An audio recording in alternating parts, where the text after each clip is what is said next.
Hello दोस्तों, welcome to my channel GS knowledge by engineer.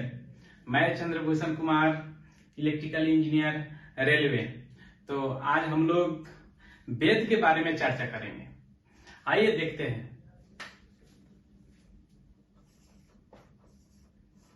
वेद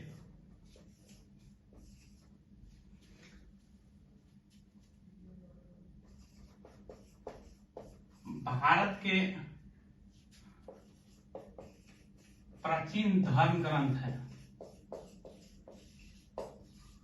धर्म लेखक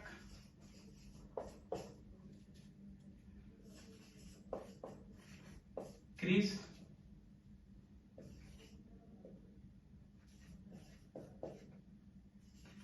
पायन वेदव्यास।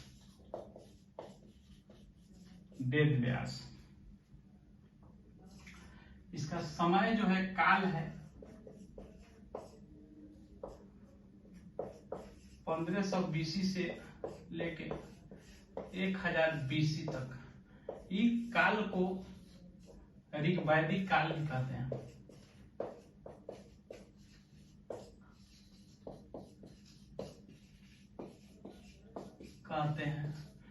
तो हम लोग देख रहे हैं वेद। भारत के सबसे प्राचीनतम जो धर्म ग्रंथ है वो वेद है। वेद, इनके लेखक कृष्ण द्वैपायन वेदव्यास थे। इसका जो काल था, समय काल, वो 1500 बीसी से लेके 1000 बीसी के बीच रहा। उस काल खंड को हम लोग पढ़ते हैं ऋग्वैदिक काल। तो ये तो देख लिए हम लोग वेद के बारे में। अब इसके प्रकार को देखते हैं। वेद कितने प्रकार के होते हैं, कौन कौन से होते हैं, उनको हम लोग आसानी रूप से कैसे याद कर सकते हैं, आइए देखते हैं।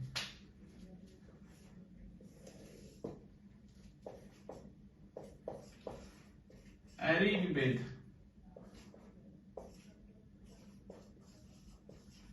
यजुर्वेद,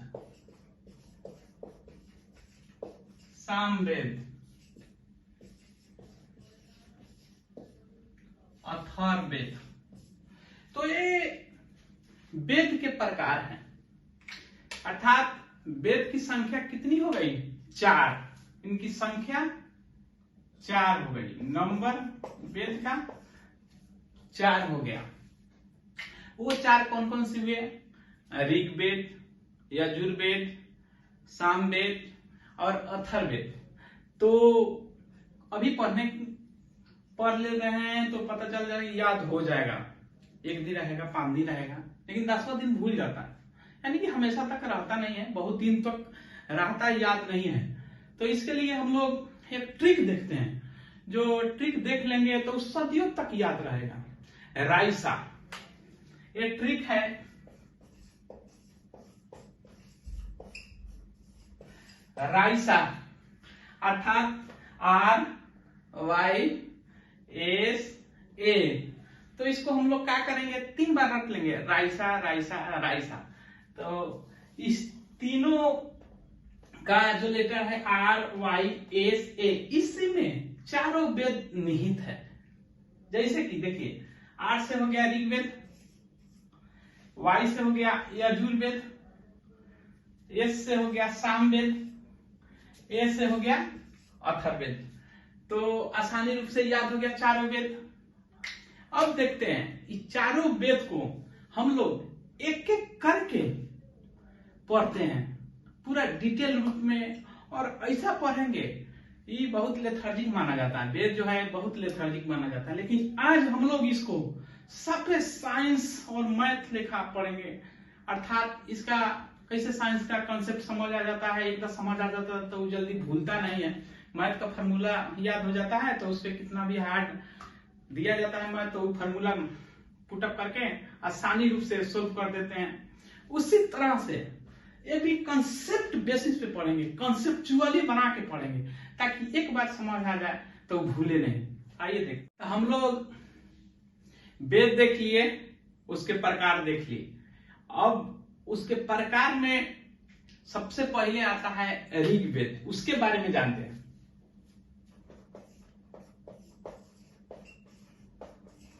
ऋग्वेद, ऋग्वेद चारों वेदों में से सबसे पुराना वेद है। तो सबसे पुराना वेद कौन है? ऋग्वेद। तो क्या कह सकते हैं? सबसे पुराना वेद है। दूसरा, ऋक माने होता है स्तुति, स्तुति प्रशंसा करना। तो बेसिकली ऋग्वेद का जो रचना प्रशंसा ही करता है अधिकांशतः रूप से, चाहे सोम देवता को देख ले, इंद्र भगवान को देख ले, अग्नि को देख ले, या वामन अवतार को देख ले, एक प्रकार के प्रशंसा में इसकी रचना हुई है। तो आइए देखते हैं। सबसे पुराना तो ये वेद हो गया ऋग्वेद। अब ऋग्वेद है ये ऋचाओं का क्रमबद्ध ज्ञान का संग्रह है। तो ये क्या है? ऋग्वेद कैसे बना है? यह ऋचाओं का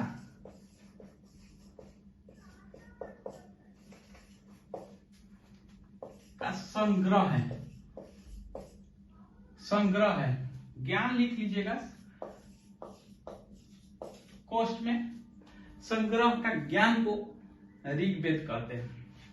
तो इधर ऋचाओं के क्रमबद्ध ज्ञान से बना है ऋग्वेद है। तो इसके पढ़ने वाला को भी देखिए, सब में ऋ से ऋग्वेद आ रहा है, ऋग्वेद में भी ऋ आ रहा है, इसमें भी ऋ आ रहा है, यानी जिसे बना है वो भी ऋ है, जो बना है वो भी ऋ है, और इसके पढ़ने वाला भी उसमें भी कहीं ना कहीं ऋ होगा। तो इसके पाठक को होत्री कहते हैं, होत्री। तो देखिए इसमें भी ऋ है, होत्री। तो इसे क्या पता चला? ऋग्वेद है, बना है। ये बना किससे है? ऋ से, यानी ऋचाओं से। और इसको पढ़ने वाला क्या कहते हैं? होत्री, उसमें भी ऋ है, यानी कि तीनों में ऋ है। तो अब हम लोग देख लिए कि ऋग्वेद के बारे में।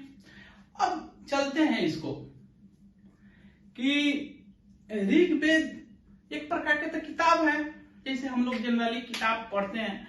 एक किताब उठाते हैं तो उसमें सबसे पहले अध्याय आता है, उसके बाद चैप्टर आता है, उसके बाद शब्दों का पैराग्राफ आता है। तो ठीक उसी प्रकार से तीनों ध्यान रखेंगे। ऋग्वेद भी एक प्रकार का वेद किताब है, उसमें भी अध्याय होंगे, चैप्टर होगा और शब्दों का पैराग्राफ होगा। तो देखिए इसमें जो किताब में अध्याय होता है तो ऋग्वेद में मंडल बोलते हैं,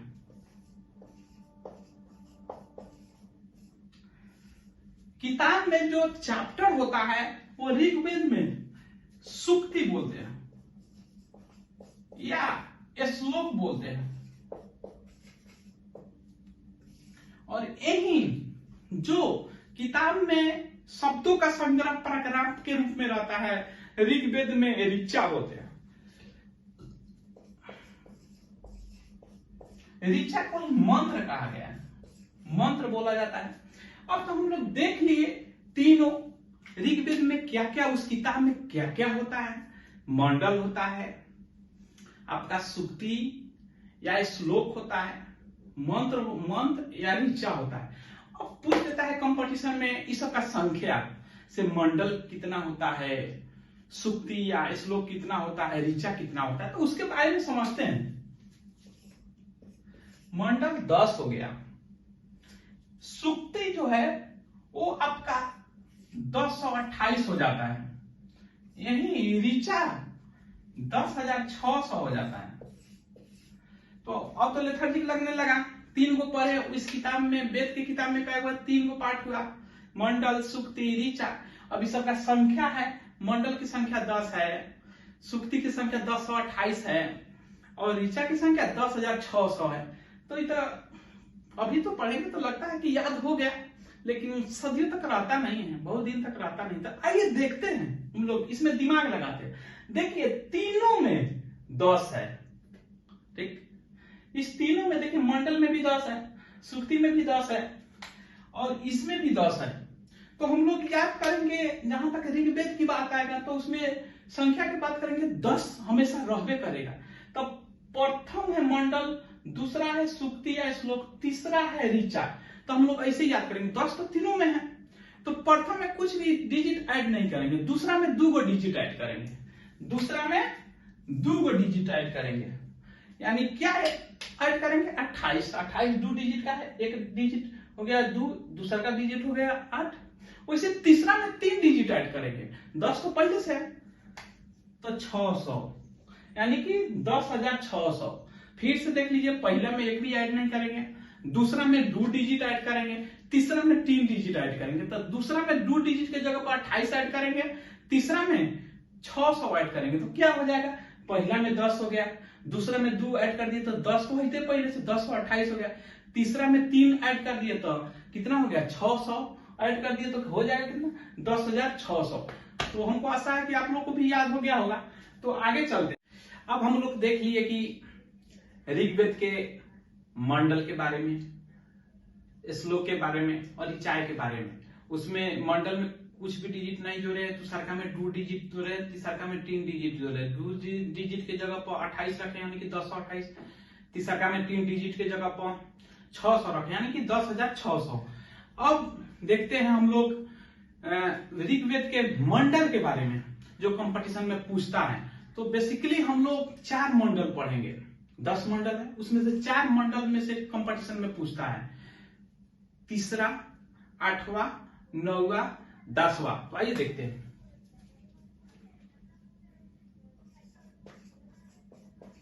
मंडल तीसरा में देखते हैं, पहले तीसरा मंडल। तीसरा मंडल में गायत्री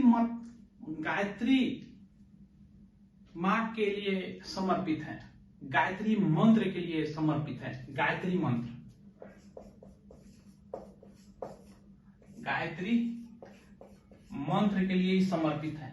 गायत्री मां बोला जाता है। तीसरा में गायत्री मंत्र मां बोला जाता है। कभी कभी देखिएगा तो मां को ऐसे लिख देता है, 3 डिजिट रहता है मां, तो मां यानी गायत्री के लिए तीसरा मंडल। अब देखते हैं हम लोग 8वां मंडल, जो कंपटीशन में पूरा मंडल इसलिए नहीं पढ़ेंगे कि कंपटीशन में पूछता नहीं है, यही कहीं पे भी कंपटीशन में देखिएगा तो 4 मंडल से पूछता है, जो हम लोग पढ़ेंगे। 8वां मंडल देखिए, 8 थ आ रहा है बाद में, हाथ में भी ठ आ रहा है, तो हाथ से लिखे हुए ऋचाओं को खील कहते। पहले होता था क्या कि जब लिखा गया तो उस समय सब लोग नहीं पढ़ पाते थे, तो बाद में ऋषि महर्षियों ने हाथ से लिखना, उसी को चीज को जो समझ रहे थे, वैज्ञानिक थे, महान ऋषि थे, वो हाथ से लिखे जिससे ज्यादा आदमी पढ़ सके। तो वहीं 8वां मंडल में हाथ से लिखे हुए ऋचाओं को हस्तलिपि बोला गया। हाथ से लिखे ऋचाओं को खील कहा गया, खील गया। बाद में बहुत बढ़िया लगने लगा उस ऋग को, जब वेद को हाथ से लिखा गया तो उसी के मेंशन 8वां वेद में 8वां मंडल में किया गया, अर्थात हाथ से लिखे हुए ऋचाओं को खील 8वां मंडल में किया गया। 9वां मंडल सोम देवता को समर्पित या उल्लेखित किया गया है। सोम देवता के लिए समर्पित किया गया या उल्लेखित किया गया। वहीं 10वां मंडल में ये जो है चतुर्थ वर्ण की इसमें उल्लेख किया गया। चतुर्थ वर्ण यानी 4 वर्ण जाति के आधार पर किया गया है, कि जैसे कि ब्राह्मण, क्षत्रिय, वैश्य, शूद्र। इसमें माना गया है कि जो मुंह से उत्पन्न हुए ब्राह्मण कहा गया, हाथ से जो उत्पन्न हुए क्षत्रिय कहा गया, और जो जांग से जो उत्पन्न हुए वो वैश्य कहा गया, और पैर से उत्पन्न हुए उसे शूद्र कहा गया। तो इसमें क्या चतुर्थ वर्ण की व्याख्या इसमें किया गया। तो चतुर्थ वर्ण आ रहा है ऋग्वेद में, तो एक होता है कि 3 संख्या आ रहा है 4, तो 3 वाला भी ऋग्वेद में आता है, यानी क्या 3 वामन अवतार के तीन आख्यानों का, वामन अवतार के, वामन अवतार के तीन पगों का आख्यान भी, आख्यान, तीन पगों का आख्यान भी जो वामन अवतार थे, कहा जाता है कि भगवान तीनों पग में ही पूरी दुनिया को मेजर कर लिए थे। तो वहीं वामन अवतार के तीन पगों का भी आख्यान ऋग्वेद में ही मिलता है। तो आइए फिर से हम लोग देख लिए, ऋग्वेद को भी जान गए, ऋग्वेद को फिर रिवीजन कर लेते हैं एक बार। यह सबसे पुराना वेदों, चारों वेदों में सबसे पुराना वेद है। यह ऋचाओं के संग्रह को से बना है। इसके पढ़ने वाले होत्री कहलाते हैं। ऋग्वेद का काल जो है 1500 से 1000 BC तक माना जाता है। उस काल खंड को ऋग्वैदिक काल खंड बोला जाता है, काल बोला जाता है। इसमें मंडल, श्लोक और सूक्ति देखे। मंडल 10 होते हैं, सूक्ति 1028, ऋचा 10,600 होते हैं। तो हम लोग समझ गए बढ़िया से। अब आगे देखते हैं यजुर्वेद को। अब हम लोग देखते हैं यजुर्वेद को।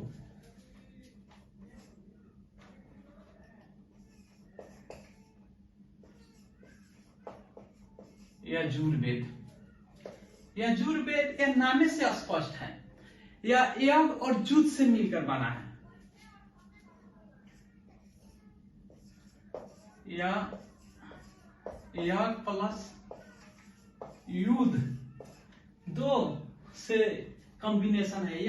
यजुर थोड़ा सा पढ़िएगा, यजुर्वेद तो उसमें दोनों थोड़ा सा नाम आएगा, यज्ञ का भी नाम आएगा और युद्ध का भी नाम आएगा। तो इस कालखंड में यज्ञ भी होते थे और युद्ध भी बहुत होता था। तो इसलिए इस यजुर्वेद को यह दोनों का कॉम्बिनेशन कहा गया है। इसमें यजुर्वेद में हम लोग दोनों कालखंड है। इसका जो कालखंड है वो 1000 BC से लेके 500 BC तक माना जाता है। 1000 BC से 500 BC तक माना जाता है। इस कालखंड को उत्तर वैदिक कालखंड भी कहा जाता है या काल कहा जाता है। ये तो दो चीज का कॉम्बिनेशन है, यज्ञ और युद्ध। तो ऐसे भी बोल सकते हैं यज्ञ में होने वाले पाठों को भी इसमें है कॉम्बिनेशन, और युद्ध में होने वाले बलिदानों को भी जो पाठ कराया जाता है वो भी इसी यजुर्वेद का ही पाठ है। यानी कि यज्ञ भी कराता है और युद्ध में, यज्ञ में जो पाठ होता है वो भी, और युद्ध में जो बलिदान होता है उसका भी अनुपालन यजुर्वेद में होता है। तो इसमें दोनों कंप्लीट नहीं है, ये जो ऐसा नहीं रहा कि सिर्फ यज्ञ हो या युद्ध हो, दोनों कॉम्बिनेशन है। तो इसको पढ़ने वाले भी आधा आधा ही होंगे, कंप्लीट नहीं होंगे, या ब्राह्मण नहीं होंगे या योद्धा नहीं होंगे, दोनों आधा आधा ही होंगे। तो इसलिए इसके पाठक को अधवर्जु कहा गया। अधवर्जु क्यों?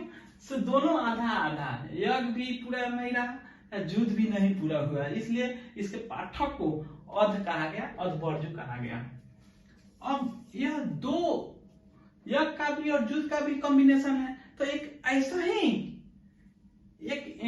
ऐसा वेद है जो दो के मिश्रण से बना है, गद और पद, यानी कि गद और पद का मिश्रण है यह वेद। यानी क्या कह सकते हैं, यजुर्वेद गद और पद का मिश्रण। कहीं पे भी यजुर्वेद शुरुआत में बता दिए कि दो का कॉम्बिनेशन है, तो देखिए सब में देखिए दो को का है मिश्रण। इसमें भी देखिए यज्ञ और युद्ध, यानी कि यज्ञ में होने वाले पाठ और युद्ध में होने वाले बलिदानों का करता है। इसमें उत्तर वैदिक काल भी देख लिए, इसमें कालखंड इसका देख लिए उत्तर वैदिक है।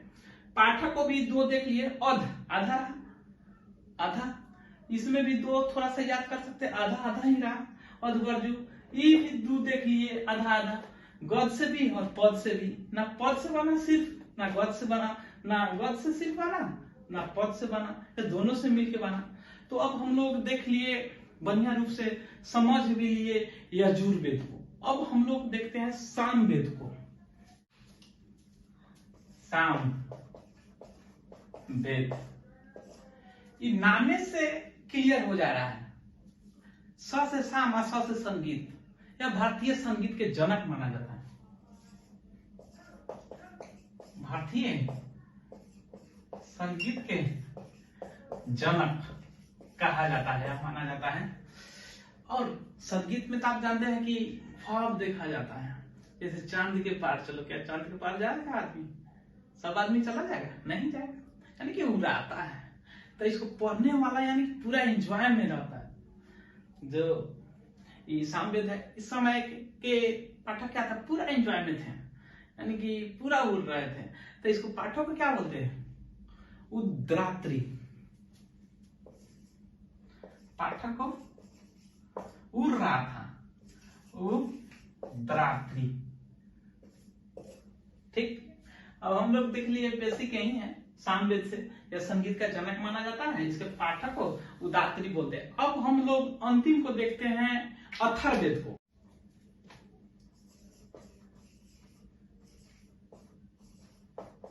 अथर्ववेद, अथर्ववेद नामे से अथर्वा ऋषि द्वारा रचना किया गया था। अथर्ववेद को किसके द्वारा रचना किया गया था? अथर्वा ऋषि द्वारा रचना किया गया था, इसलिए इसका नाम अथर्ववेद पड़ा। अथर्वा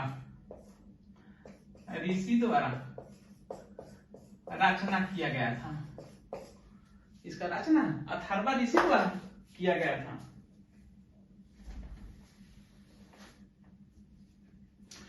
इसको, इसमें अथर्ववेद में है अंधविश्वास, जादू टोना, प्रेम विवाह, ठीक ना, ये सब रिलेटेड है।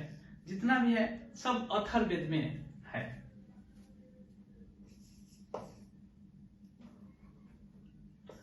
जादू टोना, अंधविश्वास,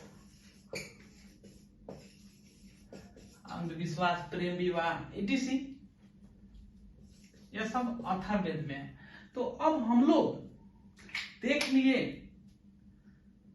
अथर्ववेद की, इसमें और भी पॉइंट ऐड कर सकते हैं। जैसे कि अथर्ववेद में कन्या को जन्म को सही नहीं माना गया है। इसमें कन्या यानी कि लड़की को जन्म को सही अवहेलना किया गया है। उसी तरह से इसी में ही कंपटीशन में पूछता है, इसी में ही सभा और समिति, स से सभा स से समिति, दोनों को, प्रजापति को दो बेटियां कहा गया। सभा व समिति को प्रजापति के दो बेटियां कहा गया, दो बेटियां कहा गया है। तो देख लिए हम लोग अथर्ववेद को। अथर्ववेद अथर्वा ऋषि द्वारा लिखा गया था, इसलिए इसका नाम अथर्ववेद पड़ा। इसको पढ़ने वाले, इसका जो स्पेशली एक्चुअली कहिएगा तो ये वेद में आता नहीं है। ओरिजिनली वेद में 3 वेद है, लेकिन बाद में अथर्वा ऋषि द्वारा ऐड किया गया, तो वेद में हम लोग पढ़ते हैं। तो हम लोग अब अथर्ववेद को देखिए, फिर से एक बार देख लेते हैं। और जैसे कि चारों वेद रहा, 4 वेद में से 3 वेद को, ऋग्वेद, यजुर्वेद, सामवेद को वेद इत्री बोला जाता है। वेद का ऋग्वेद, सामवेद और यजुर्वेद को, ये तीनों को वेद इत्री, वेद इत्री कहा जाता है। समझ गए? तीनों को वेद इत्री कहा जाता है। फिर से देख लीजिए, ऋग्वेद, सामवेद, यजुर्वेद को वेद इत्री कहा जाता है। अब हम लोग बढ़िया से देख लिए चारों वेद को।